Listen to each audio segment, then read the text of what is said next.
ಇತಿಹಾಸ ಪ್ರಸಿದ್ಧ ದಕ್ಷಿಣ ಕನ್ನಡ ಜಿಲ್ಲೆಯ ಪುತ್ತೂರಿನ ಮಹತೋಬಾರ ಮಹಾಲಿಂಗೇಶ್ವರ ದೇವಸ್ಥಾನದಲ್ಲಿ ವಸ್ತ್ರ ಸಂಹಿತೆ ನಿಯಮ ಜಾರಿಯಾಗಿದೆ. ಹಿಂದೂ ಪರ ಸಂಘಟನೆಗಳು ಕಳೆದ ಹಲವು ವರ್ಷಗಳಿಂದ ಮಹಾಲಿಂಗೇಶ್ವರ ದೇವಸ್ಥಾನದಲ್ಲಿ ಡ್ರೆಸ್ ಕೋಡ್ ಜಾರಿಗೆ ಮನವಿ ಮಾಡಿತ್ತು. ಇದೀಗ ದೇವಸ್ಥಾನದ ಆಡಳಿತ ದೇವಸ್ಥಾನದ ಮುಖ್ಯ ದ್ವಾರದ ಬಳಿಯೇ ಸೂಚನಾ ಫಲಕವನ್ನು ಹಾಕಲಾಗಿದ್ದು, ಹೆಚ್ಚಾಗಿ ಮಹಿಳೆಯರನ್ನೇ ಟಾರ್ಗೆಟ್ ಮಾಡಿ ಈ ವಸ್ತ್ರ ಸಂಹಿತೆ ಅಳವಡಿಸಲಾಗಿದೆ. ಇನ್ನು ಮುಂದೆ ತಮಗೆ ತೋಚಿದ ಡ್ರೆಸ್ ಹಾಕಿಕೊಂಡು ದೇವರ ದರ್ಶನ ಪಡೆಯುವಂತಿಲ್ಲ. ಪುರುಷರು ಪ್ಯಾಂಟ್ ಮತ್ತು ಅಂಗಿ ಅಥವಾ ಲುಂಗಿ ಮತ್ತು ಅಂಗಿ ಧರಿಸಿ ದೇವಸ್ಥಾನದ ಒಳಗೆ ಪ್ರವೇಶಿಸಬೇಕು. ಅದೇ ರೀತಿ ಮಹಿಳೆಯರು ಚೂಡಿದಾರ್ ಅಥವಾ ಸೀರೆ ಹಾಕಿಕೊಂಡು ದೇವರ ದರ್ಶನ ಪಡೆಯಬೇಕಿದೆ. ಹೌದು, ಕಳೆದ ಹಲವು ವರ್ಷಗಳಿಂದ ಹತ್ತೂರಿನ ಒಡೆಯ ಮಹತೋಬಾರ ಮಹಾಲಿಂಗೇಶ್ವರ ದೇವಸ್ಥಾನದ ಭಕ್ತರ ಮತ್ತು ಹಿಂದೂ ಪರ ಸಂಘಟನೆಗಳ ಮನವಿಗೆ ಇದೀಗ ಸ್ಪಂದನೆ ಸಿಕ್ಕಿದೆ. ದೇವಸ್ಥಾನದ ಒಳಗೆ ಬರುವ ಭಕ್ತರಿಗೆ ವಸ್ತ್ರ ಸಂಹಿತೆ ಜಾರಿ ಮಾಡಬೇಕೆಂದು ಸಂಘಟನೆಗಳು ಮತ್ತು ಭಕ್ತರು ದೇವಸ್ಥಾನಕ್ಕೆ ಮನವಿ ಮಾಡಿಕೊಂಡೇ ಬರುತ್ತಿದ್ರು. ದೇವಸ್ಥಾನದ ಈ ಹಿಂದಿನ ವ್ಯವಸ್ಥಾಪನಾ ಸಮಿತಿ ದೇವಸ್ಥಾನದ ಪ್ರವೇಶ ದ್ವಾರದ ಬಳಿ ಈ ಸಂಬಂಧ ಒಂದು ಸೂಚನಾ ಫಲಕವನ್ನು ಅಳವಡಿಸಿತ್ತು. ಆದರೆ ಕೆಲವೇ ದಿನಗಳಲ್ಲಿ ಆ ಸೂಚನಾ ಫಲಕ ಮೂಲೆ ಗುಂಪಾಗಿತ್ತು. ಆದರೆ ಇದೀಗ ದೊಡ್ಡ ಬೋರ್ಡ್ ಅನ್ನು ಮುಖ್ಯ ದ್ವಾರದ ಬಳಿ ಅಳವಡಿಸಲಾಗಿದ್ದು, ಭಕ್ತರು ಈ ಫಲಕದಲ್ಲಿರುವ ನಿಯಮಗಳನ್ನು ಪಾಲಿಸುವಂತೆ ಮನವಿ ಮಾಡಲಾಗಿದೆ. ದೇವಸ್ಥಾನದಲ್ಲಿ ಡ್ರೆಸ್ ಕೋಡ್ ಅನ್ನು ಈಗ ಮಾಡಿದ್ದಾರೆ. ಬಹಳ ಸಂತೋಷ ಆಗ್ತಾ ಉಂಟು.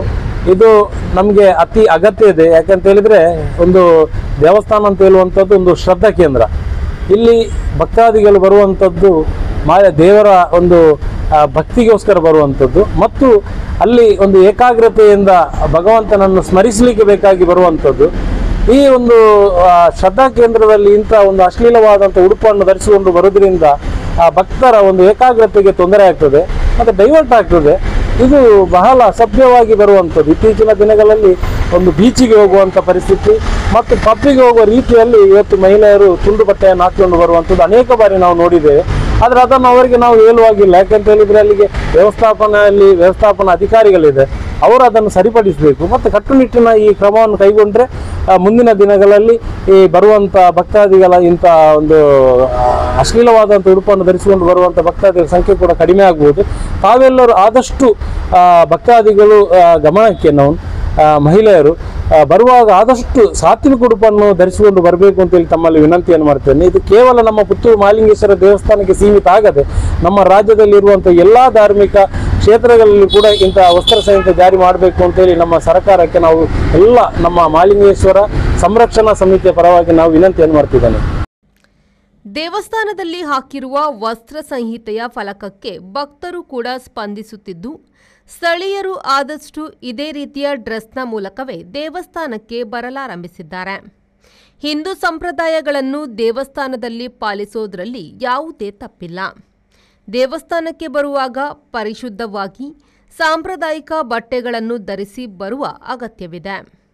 ಕೇವಲ ಪುತ್ತೂರಿನ ಮಹಾಲಿಂಗೇಶ್ವರ ದೇವಸ್ಥಾನದಲ್ಲಿ ಮಾತ್ರವಲ್ಲದೆ ರಾಜ್ಯದ ಎಲ್ಲ ದೇವಸ್ಥಾನಗಳಲ್ಲೂ ಈ ನಿಯಮ ಜಾರಿಗೆ ಬಂದರೆ ಉತ್ತಮ ಎನ್ನುತ್ತಾರೆ ಭಕ್ತರು. ಹಿಂದೂಗಳು ಅಂತ ಹೇಳಿದಂತ ಹಿಂದೂ ಧರ್ಮದಲ್ಲಿ ಏನು ಉಂಟು ಅದನ್ನು ಪರಿಪಾಲಿಸಿಕೊಂಡು ಬರುವಂಥದ್ದು ಎಲ್ಲರ ಒಂದು ಅಭಿಪ್ರಾಯದಲ್ಲಿ ಅದನ್ನು ಹೇಳುವಂಥದ್ದು. ಅದರಲ್ಲಿ ಡ್ರೆಸ್ ಕೋಡ್ ಹಾಕಿದರೆ ಹಾಗೆ ಹೀಗೆ ಹೇಳಲಿಕ್ಕೆ ಇಲ್ಲ. ಅದು ನಮ್ಮ ಒಂದು ಇದರಲ್ಲೇ ಬರಬೇಕು. ಅದು ನಾವು ಹೀಗೆ ದೇವಸ್ಥಾನಕ್ಕೆ ಬರಬೇಕು ಅಂತ ಹೇಳುವಂಥದ್ದು ನಮ್ಮಲ್ಲಿಯೇ ಬರಬೇಕು ಮತ್ತು ಅವರವರ ಅಭಿಪ್ರಾಯಕ್ಕೆ ಬಿಟ್ಟಂಥದ್ದು ಅಷ್ಟೇ. ನಿಜವಾಗಿ ಅದು ಒಳ್ಳೆಯ ವಿಷಯ ಮಾಡಿದ್ದವರು. ಯಾಕೆಂದರೆ ನಮ್ಮದು ಸನಾತನ ಸಂಸ್ಕೃತಿ ಇರುವಂಥ ನಮ್ಮ ಇದರಲ್ಲಿ ಹಿಂದೂ ಪದ್ಧತಿಯಲ್ಲಿ ಹೇಗೆ ನಾವು ಹೋಗಬೇಕಾದ್ರೆ ಮೊದಲಿಂದ ಇದ್ದದ್ದು. ಈಗ ಪ್ರಾರಂಭದಲ್ಲಿ ಸಣ್ಣದಿರುವಾಗ ಸಣ್ಣ ಮಕ್ಕಳು ಸಹ ದೊಡ್ಡ ಒಂದು ಲಂಗ ಮತ್ತು ಅಂಗಿ ಹಾಕಿಕೊಂಡು ಹೋಗ್ತಿದ್ರು. ತಾಯಂದಿರು ಸಾರಿ ಹೊತ್ಕೊಂಡು ಒಳ್ಳೆ ಡ್ರೆಸ್ ಕೋಡ್ ಹಾಕಿಕೊಂಡು ಹೋಗ್ತಾಯಿದ್ರು. ಅದನ್ನು ಈಗ ನಮ್ಮ ಈಗಿನ ಸಂಪ್ರದಾಯ ಪ್ರಕಾರ ಈಗ ಬಂದ ಹೊಸ ಇದರಲ್ಲಿ ಎಲ್ಲ ಚೇಂಜಸ್ ಆಗಿದೆ. ಅದು ನಮ್ಮ ಹಿಂದೂ ಸಂಸ್ಕೃತಿಯಲ್ಲಿ ಮಾತ್ರ ಅದು ಚೇಂಜ್ ಆಗಿರುವಂಥದ್ದು ಮಾತ್ರ. ಬೇರೆ ಯಾವುದೇ ಧರ್ಮ ಜಾತಿಗಳಲ್ಲಿ ಅವರು ಫುಲ್ಲು ಡ್ರೆಸ್ಸನ್ನು ಕವರ್ ಮಾಡ್ತಾರೆ. ನಮ್ಮ ಹಿಂದೂಗಳೇ ಅದರಲ್ಲಿ ಪ್ರಥಮವಾಗಿ ಹೆಣ್ಣು ಮಕ್ಕಳು ತುಂಬ ಅದನ್ನು ಹಾಳು ಮಾಡ್ತಾ ಇದ್ದಾರೆ. ನಮ್ಮ ಹಿಂದೂ ಮಕ್ಕಳು ಪೇಟೆಯಲ್ಲಿ ಹೋಗಬೇಕಾದ್ರೆ ಎಲ್ಲಿ ಹೋಗಬೇಕಾದ್ರೆ ಹೇಗಾದರೆ ಶಾಪಿಂಗ್ ಹೋಗಲೇಬೇಕಾದ್ರೆ ದೇವಸ್ಥಾನ ನಮ್ಮ ಶ್ರದ್ಧಾ ಕೇಂದ್ರಕ್ಕೆ ಹೋಗಬೇಕಾದ್ರೆ ಅವರು ಒಂದು ಒಳ್ಳೆ ಬಟ್ಟೆ ಹಾಕಿಕೊಂಡು ಬೇರೆ ಎಲ್ಲ ಧರ್ಮಗಳ ಧಾರ್ಮಿಕ ಕೇಂದ್ರಗಳನ್ನು ಪ್ರವೇಶಿಸುವಾಗ ವಸ್ತ್ರ ಸಂಹಿತೆಯನ್ನು ಪಾಲಿಸಲಾಗುತ್ತದೆ. ಆದರೆ ಹಿಂದೂ ದೇವಸ್ಥಾನಗಳಲ್ಲಿ ಈ ನಿಯಮಗಳು ಇಲ್ಲದ ಕಾರಣ ದೇವಸ್ಥಾನಗಳಲ್ಲಿ ಡ್ರೆಸ್ ವಿಷಯದಲ್ಲಿ ಗೊಂದಲ ಏರ್ಪಡುತ್ತಿದೆ ಎನ್ನುವ ಆರೋಪವೂ ಕೇಳಿಬರುತ್ತಿದೆ. ಪ್ರವೀಣ್, ವಿ4 ನ್ಯೂಸ್, ಪುತ್ತೂರು.